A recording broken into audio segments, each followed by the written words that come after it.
नीतिका बेटा, अच्छा होना अच्छी बात है, लेकिन कहीं ऐसा ना हो कि तुम्हारी सच्चाई का सिला लोग गलत तरीके से दें।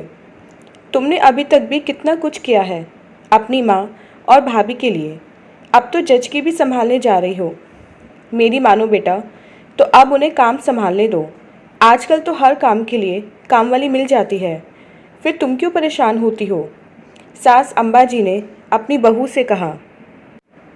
मम्मी जी, वो मेरी माँ का घर है और मेरी भाभी मेरी बहुत इज्जत करती है। वो अच्छे से समझते हैं जब मैं उनके साथ अच्छा करने जा रही हूँ तो वो मेरे साथ बुरा क्यों करेंगे। मेरा भाई भी मुझे बहुत मानता है। मैं उस घर की राजकुमारी हूँ। मजाल है कि कोई मेरे बारे में कुछ गलत सोच भी ले। बड़े घमंड से नीतिका ने अपनी सास को बोला। नीतिका की शादी को 1 साल होने वाला है और वो जब चाहे अपने मायके पहुंच जाती है। सास रोक टोक नहीं करती, मगर अनुभवी थी। उन्होंने ऋतिका की भाभी से 1-2 बार बात की तो उन्हें कुछ अच्छा नहीं लगा। कुछ सोच समझ कर ही वो अपनी बहू को सलाह दे रही थीं, लेकिन सास बहू का रिश्ता ही ऐसा होता है, जहाँ सास बहू के लिए भी कुछ बोले तो समझ में नहीं आता। मगर कहते हैं ना, इंसान ठोकर खाकर ज़रूर सीखता है। शायद नीतिका को भी ठोकर खाकर ही सीखना था। हालांकि उसकी सास ने पूरी कोशिश की कि वो उसे बचा सके, मगर होनी को टाल ही कौन सकता है। माँ विद्या जी अकेली हैं और जच्चा बच्चा का काम अकेली कैसे संभालेंगी। यही सोच नीतिका अपने मायके आ गई और सारा काम संभाल लिया। किसी काम में कोई कसर नहीं छोड़ी।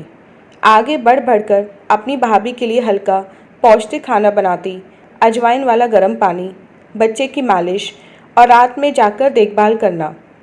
कुल मिलाकर उसने अपनी भाभी को पूरी तरह आराम देने की कोशिश की।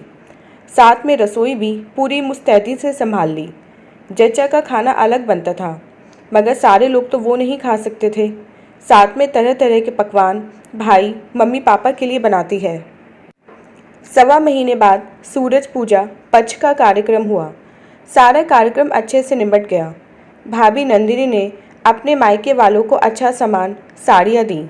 अपनी बहन को अलग से नेक दिया। भाई को भी कपड़े दिए। खूब अच्छी विदाई करी। नितिका सोच रही थी, भाभी जब अपने मायके वालों को इतना पूछ रही हैं, फिर उन्हें तो पता ही है कि मैंने उनके लिए क्या क्या किया। और फिर ससुराल जाऊंगी तो यूँ खाली हाथ थोड़ी ना भेजेंगे। ज़रूर मेरे लिए स्पेशल गिफ्ट सोच कर रखा होगा।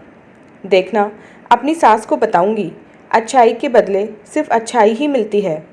मन में यही सोच सोचकर नितिका इतरा रही थी। 2 दिन बाद नितिका के जाने का समय हो गया।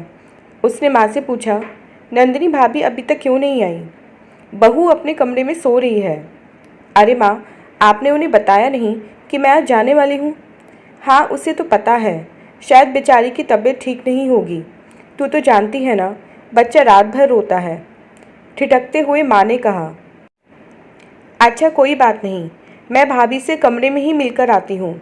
जैसे ही कमरे के दरवाजे पर पहुँची, यह क्या नंदिनी, तुमने नितिका के लिए साड़ी भी नहीं खरीदी और उसे कोई विदाई भी नहीं दे रही, और अपने मायके वालों को भर भर कर सामान दिया है, ऐसा क्यों? सुनो जी, मेरे मायके वाले कपड़ा गहने मेरे और मुन्नू के लिए कितना सामान लाए थे। अगर उन्हें विदाई नहीं करती तो आपकी क्या इज्जत रह जाती। और दीदी ने ऐसा भी क्या कर दिया? महीने भर से तो यहीं पड़ी खाती रहती हैं, और आपकी तनख्वाह भी इतनी कहाँ है। मेरा ऑपरेशन, बच्चे के खर्चे, पूजा और उनके आने की वजह से यहाँ खर्चा कितना बढ़ गया खाने पीने का। अब क्या पूरा घर ही लुटा दूँ आपकी बहन पर? उनका तो कुछ नहीं, मुंह उठाकर चली आती हैं। कभी नहीं सोचती कि सामने वाले की परिस्थिति कैसी है।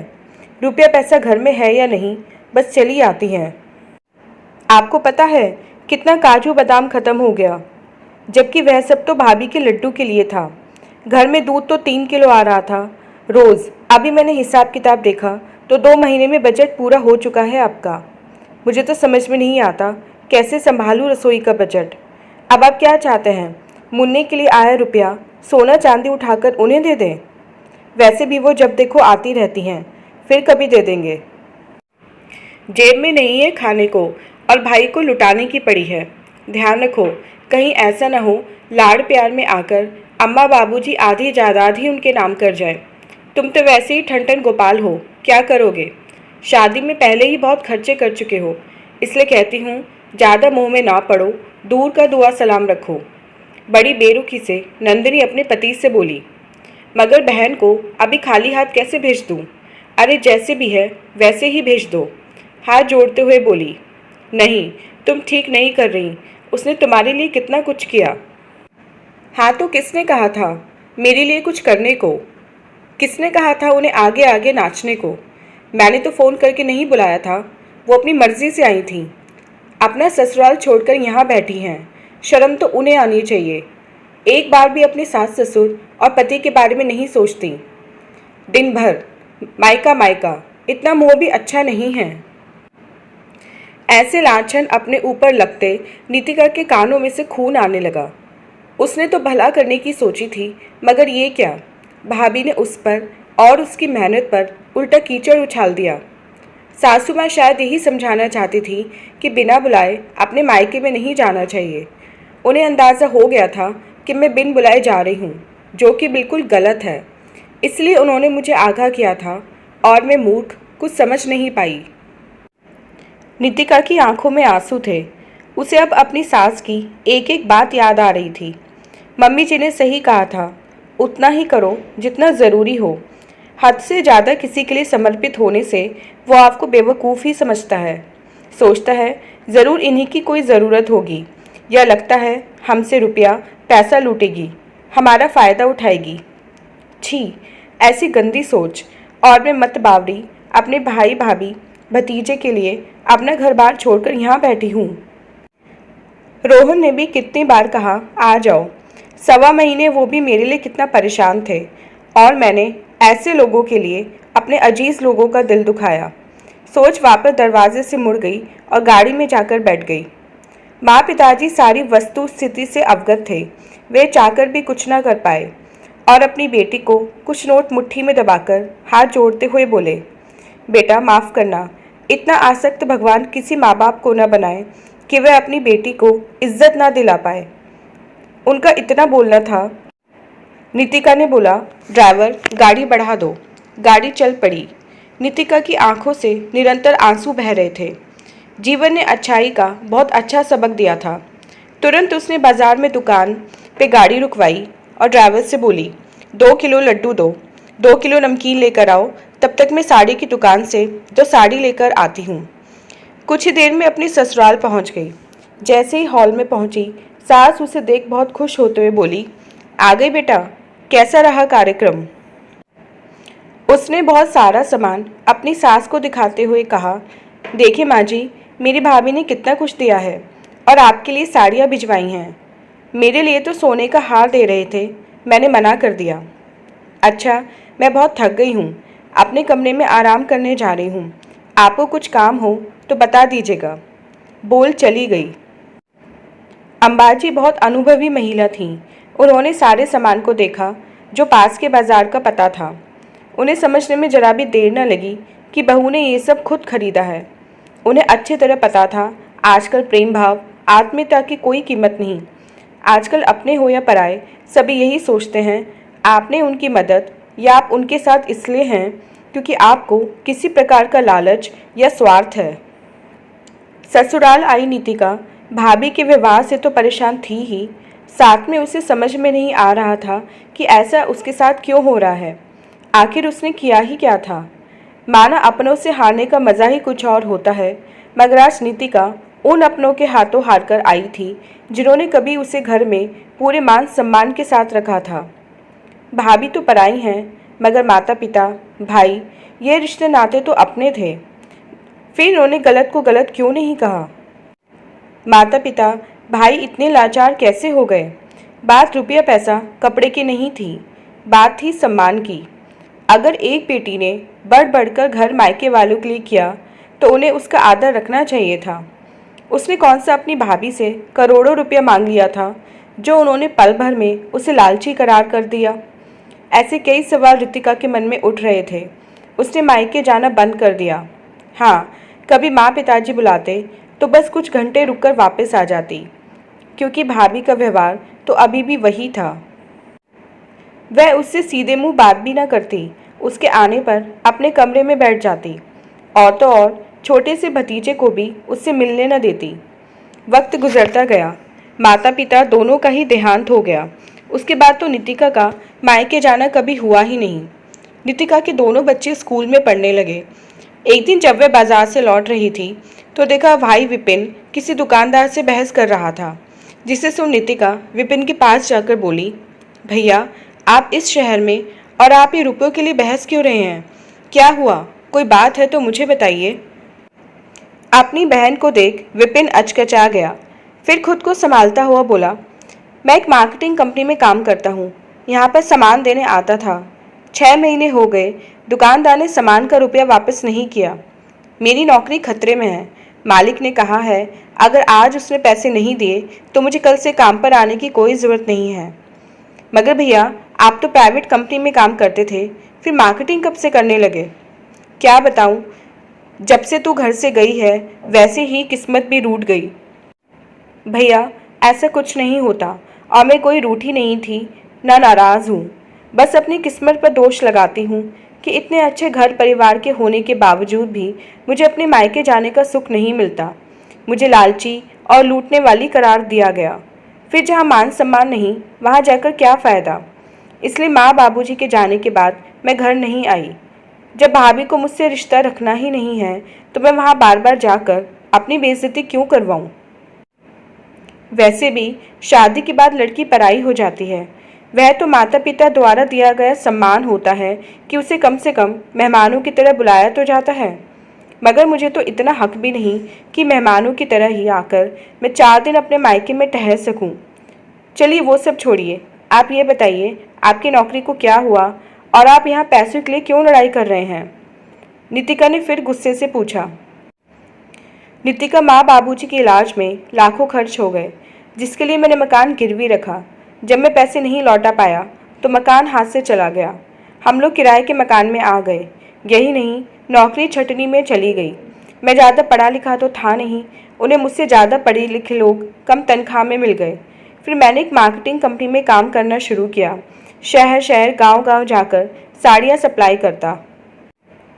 इतना पैसा जुटा पा रहा था कि किराया, राशन, गोलू की स्कूल की फ़ीस, अन्य खर्चे निकाल सकूं। कटौती करने के बावजूद भी महीने के अंत तक कुछ हाथ में नहीं रहता है। पिछले 6 महीने से ये काम भी घाटे में चल रहा है।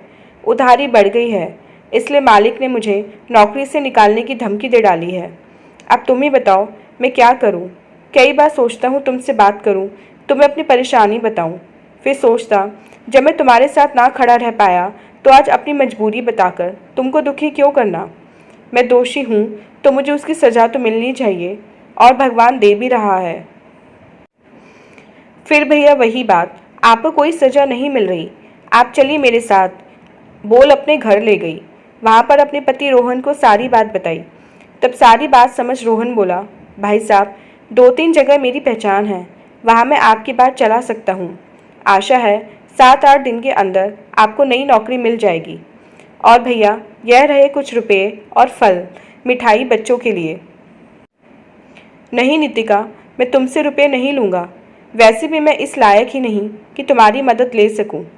बोल अपना सिर झुका लिया। भैया अपने होते किस लिए हैं? मुसीबत आए तो भागने के लिए नहीं, बल्कि डटकर उसका सामना करने के लिए। और फिर जब अपने साथ होते हैं बड़ी बड़ी मुसीबत भाग खड़ी होती है। देखना आपके दिन भी फिर जाएंगे। अब तुमने कह दिया है तो सच ही होगा। बोल विपिन वापस चला गया। कुछ दिन बाद उसे नई नौकरी मिल गई। घर के हालात सुधरने लगे। तब उसने अपनी पत्नी नंदिनी को सारी सच्चाई बताई। नंदिनी सच जानने के बाद बहुत शर्मिंदा हुई।